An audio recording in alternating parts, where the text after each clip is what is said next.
여러분 안녕하세요. 오늘은 예수 그리스도의 세계의 족보에 나오는 음, 여인 중에 하나인 다말에 관한 이야기를 해보고 싶습니다. 다말이란 여자는 아브라함이 이삭을 낳고 이삭이 야곱을 낳고 야곱이 유다를 낳았는데 유다의 며느리 이름이 다말입니다.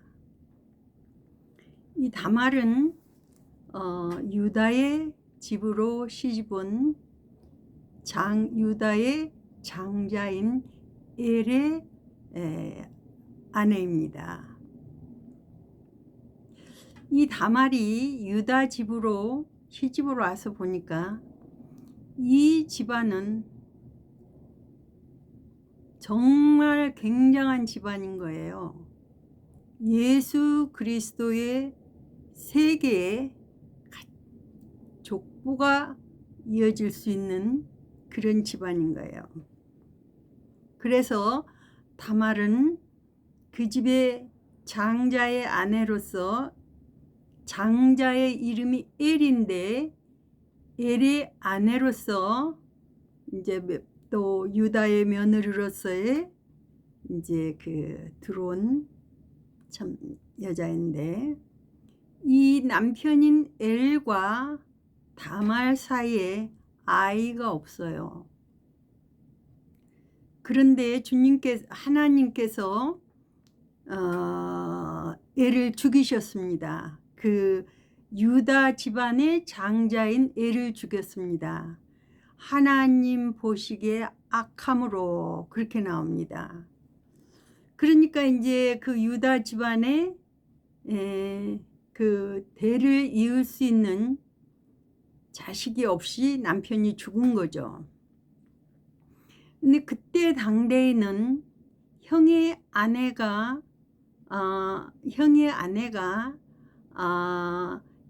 남편이 죽었을 때, 장자가 죽었을 때 동생이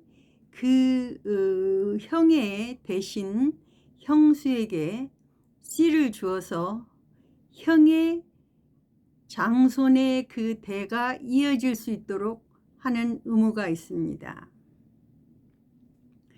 그래서 이제 아버지가 유다가 죽은 형 장자 엘 대신에 동생 오난에게 이제 형수에게 들어가서 형의 씨가 형의 자식을 낳을 수 있도록 해라, 이렇게 아버지가 이제 동생 오난에게 얘기를 했습니다. 그건 하나의 의무입니다. 이제 그때 시대로서는 동생의 형의 본분을 대행해 주는 거죠. 그런데 이제 유다에게는 죽은 엘, 오난, 그 밑에 셀라라는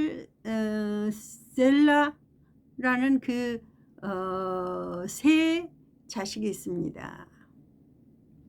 근데 이제 둘째인 오난이 형 대신 형수에게 들어가서 형의 대를 이어줄 수 있는 자식을 낳을 수 있도록 그 본분을 행해야 되는데 이 동생 오난이 그거를 마음으로 싫어했어요.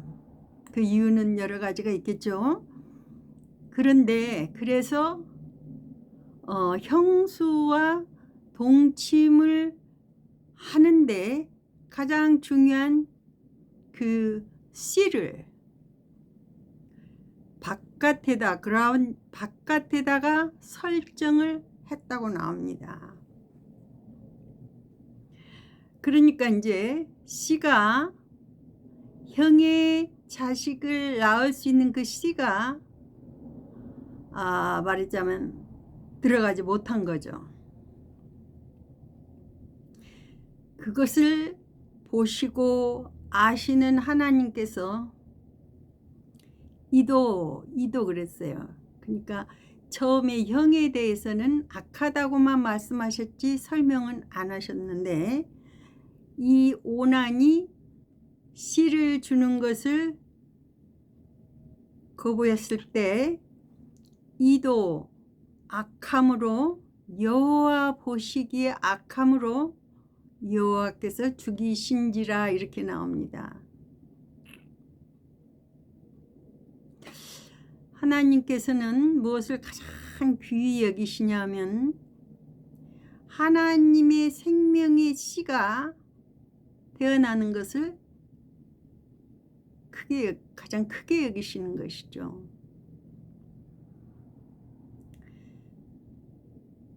그래서 이제 이 두 유다가 볼 때는 이 며느리가 큰아들 작은아들과 관계만 하면 죽는 거니까 참 이 며느리를 어떻게 해서라도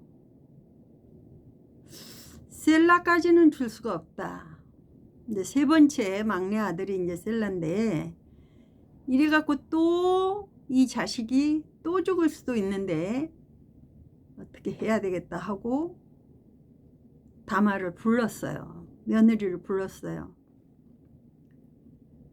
아직 이 셋째 셀라가 너에게 씨를 줄 수 있기는 어리니까 너 얘가 클 때까지 너 니네 친정집에 가서 좀 있어라. 그렇게 이제 다말에게 얘기하니까 다말은 자기 친정집으로 가서 과부의 의복을 얻고 셀라가 자라기를 기다리면서 살고 있었습니다. 참 처량하죠. 그 시간이 이제 많이 흐르면서 장자의 씨를 계승할 수 있도록 시아버지가 자기를 부르기를 기다리고 있는데 소식이 없는 거예요. 그래서 이 다말이 이제 어떤 소식을 들었어요. 이제 그 친정집에 이렇게 과부의 의복을 입고 있던 다말이 어떤 소식을 들었냐면,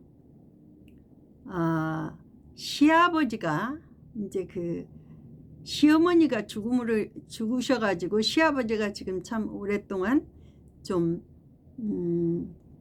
그렇게 아내 없이 이제 살게 됐는데, 그 시아버지가 지금 양털 깎는 그 어떤 날이 되어서 그 자기네 그 동네 가까이에 어떤 그 곳에 지나간다는 소식을 들었습니다.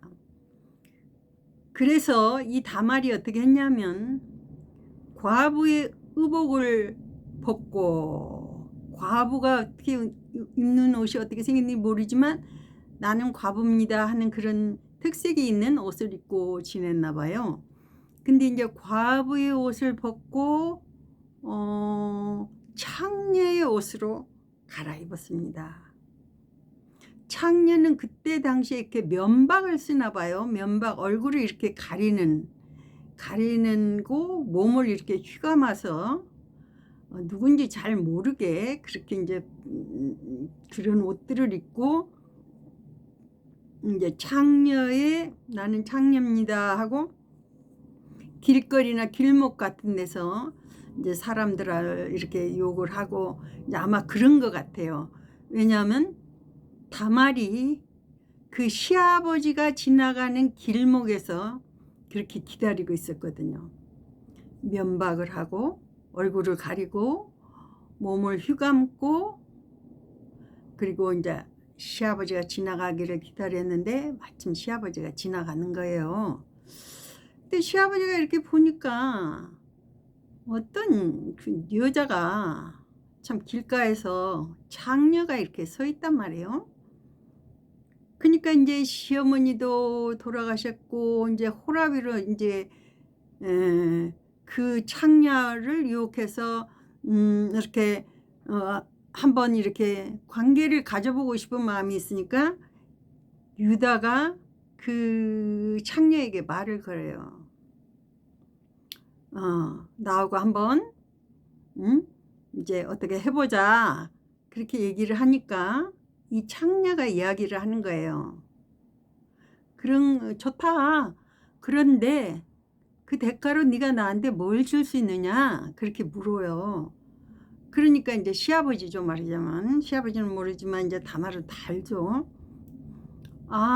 내가 염소 새끼 좋은 거 너한테 갖다 줄게. 그래요. 그럼 다 좋은데 그걸 줄 때까지 나한테 무엇을 당신이 줄 수 있느냐? 당신이 가지고 있는 게 뭐냐? 그렇게 물으니까 지금 이제 염소 새끼를 지금 손에 들지는 못했거든요. 그러니까 이제 그럼 내가 청하는 거라도 네가 나한테 약종으로 줄 수 있냐? 그럼 주다마다야. 그런데 이제 다말이 3가지를 요청하는 거예요. 네 도장과 네 끈과 그 지팡이를 나한테 맡겨라. 그러면 내가 네 염소 새끼 가지고 와서 줄 때까지 내가 이걸 가지고 있다가 염소 새끼를 주면 내가 이거 줄게, 돌려줄게. 그러니까 이 유다가 그러자고 그러면서 도장과 끈과 지팡이를 창녀에게 건네줍니다.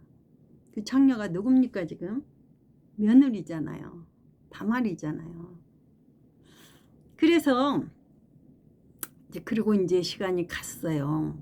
시간이 갔는데 이제 그 도장과 끈과 지팡이 가장 신분증과 같고 어떤 가장 자기의 그 모든 어떤 그 도장, 끈, 지팡이 아주 중요한 것들인데 이거를 찾아야 되니까 좀 창피하고 좀 부끄러운 일이니까 친구한테 그걸 부탁해요. 히라라고는 자기 친구한테 야, 너 가서 어디를 가면은 거기 길목에 창녀가 있어. 근데 내가 염소 새끼 갖다 준다고 그랬는데 자, 염소 이거 하나 갖고 가서 그거 좀 찾아다 줄래? 그 창녀한테 달래면 이 염소 새끼를 받고 그걸 돌려줄 거야. 그리고 이제 친구한테 부탁했어요. 그러니까 히라라라는 친구가 알았어 하고 가서 이제 그 다말이 창녀로 그 써있던데 거기를 찾아가니까 아무도 없어요. 그래서 이제 그 동네 사람들한테 물었죠. 아니 여기 이 몸파는 그 창녀가 여기 있다는데 왜 오늘은 어디 가야 만날 수 있냐? 그러고 이제 동네 사람들한테 물으니까 동네 사람들이 그러는 거예요. 아니 우리 동네는 그런 여자가 없어. 그러는 거예요. 그러니까 이제 찾을 길이 없죠. 찾을 길이 없어가지고 이제 야, 이게 큰일 났다. 뭔가 어려움이 닥칠 것 같다는 예감을 이제 유다가 이제 갖고 어떻게 할 길이 없었죠. 그런데 이제 한 3개월쯤 지나니까 소문이 들리는 거예요. 유다. 그러니까 시아버지한테. 어떤 소문이 들리냐면 야, 네 며느리 다말 있잖아. 다말이 네가 친정에 보냈잖아. 셀라 클 때까지 기다리라고. 근데 그 다말이 음행을 해가지고 지금 그 어떤 인간하고 그래가지고 지금 임신을 해가지고 야 배가 부르고 있단다. 이제 그렇게 이제 소문이 막 퍼진 것을 유다가 이제 들었어요. 알게 됐어요. 그러니까 유다도 이제 생각이 있죠. 야, 됐다. 이 며느리를 내가 이거 가만둬서는 안 되겠다. 내가 당장 끌어다가 불살라 죽여야 되겠구나. 이제 그때 법으로서는 그게 이제 당연한 건가 봐요.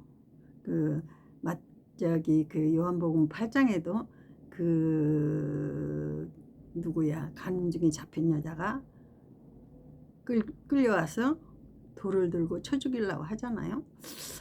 이제 그 시아버지가 이제 당장 그 인간을 잡아와라, 끌고 와라.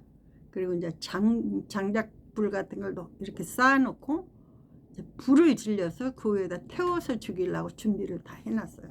준비를 하고 이제 그러니까 막 끌려왔죠. 다말이 이제 그 시아버지 앞에 말이자면 끌려온 거예요.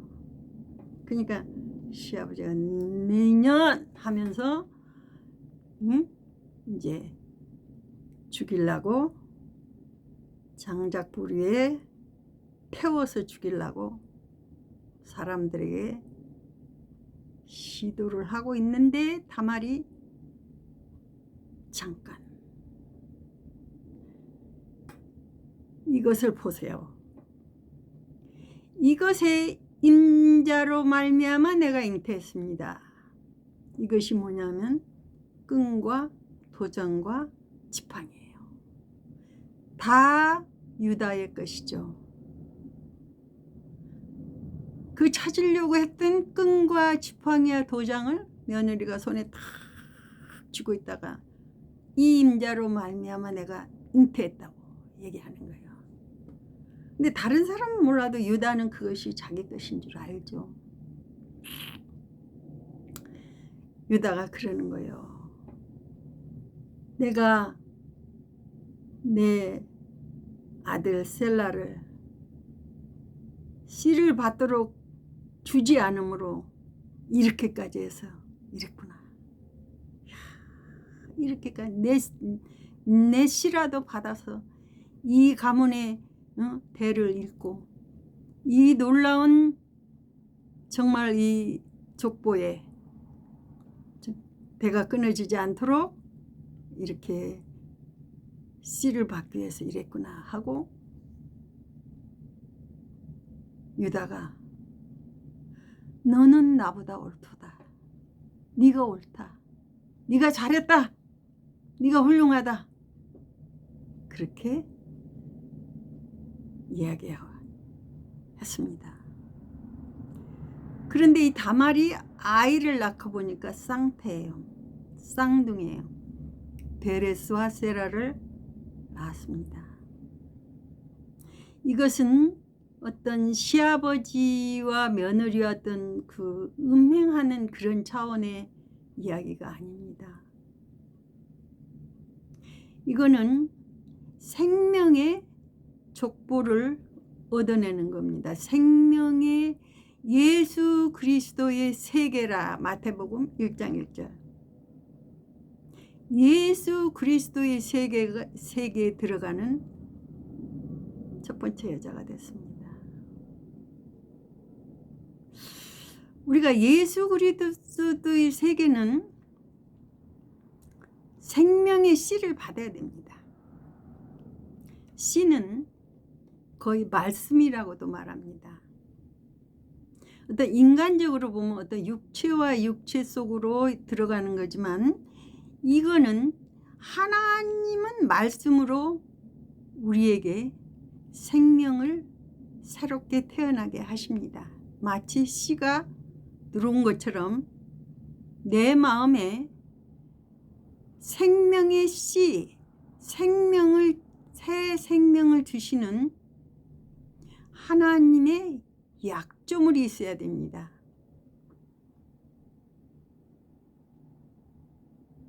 여러분, 하나님이 우리에게 약속해 주신 건 정말 놀라운 것입니다. 우리가 죽어야 되는 세계에서 살고 있는데 하나님은 새 생명의 씨를 우리에게 주시기 위하여 말씀하셨습니다.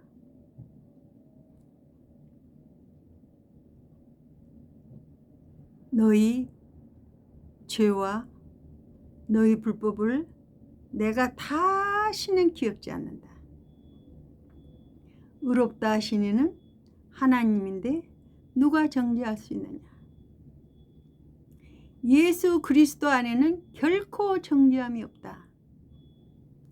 우리에게 새 생명을 약속하셨습니다. 마치 다말이 아버지로 시아버지로부터 받은 약조물이 그를 살리고 새 생명을 얻게 되는 역사를 받은 것처럼, 그 복을 받은 것처럼 우리도 지금 하나님의 새 생명, 하나님이 주신 영원한 생명을 우리에게 주신 약속의 말씀을 우리가 다말처럼 다 간직하고 있다. 죄로 말미암아 불타 죽는 영원한 형벌의 세계로 가기 전에, 갈 때에 그 약조물은 하나님으로부터 온 것이기 때문에 약속의 말씀을 우리가 품고 있다가 하나님 앞에 내놓을 수 있어야 됩니다.